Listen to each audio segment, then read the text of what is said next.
ఏంటి గేటు దగ్గర ఇద్దరు కాపలా కాసినోళ్ళలాగా ఇంతవరకు అలా చూస్తున్నారు అని బాలు సత్యాన్ని, మీనాని అడిగేసరికి, ఇంతవరకు ఏం చేశారండి బయటన? ఇంత లేట్‌గా వచ్చారు అని అడుగుతూ ఉంటుంది. ఇక బాలు అయితే సత్యం చేతిలో డబ్బులు పెట్టి ఫుడ్ బయట నుంచి వస్తుంది నాన్న, రిమైనింగ్ ఖర్చులకి ఇవి ఉంచు అనైతే అంటూ ఉంటాడు. అలా అనేసరికి సరేరా అని చెప్పేసి సత్యం అయితే డబ్బులు తీసుకొని ఏం మాట్లాడకుండా అలా చూస్తూ ఉండిపోతూ ఉంటాడు.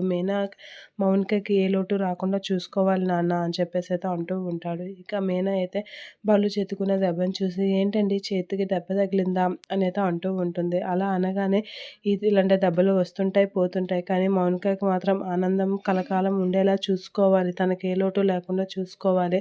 అన్నగా అది నా బాధ్యత అని చెప్పేసి బాలు అయితే మీనాతో అంటూ ఉంటాడు. ప్రభావతి అయితే అక్కడే ఉండి, వీడికి ఇప్పుడు నిజం చెప్తే ఏమనుకుంటాడో, ఎలా రియాక్ట్ అవుతాడో, ఈ ఈయన నిజం చెప్తాడో లేదో అనైతే అలా చూస్తూ ఉంటుంది. ఇక సత్యం అయితే చెల్లి మీద ఎందుకురా అంత ప్రేమ పెంచుకుంటున్నావు? ఈ విషయం తెలిస్తే ఏమంటావు అనైతే కంగారు పడుతూ ఉంటాడు.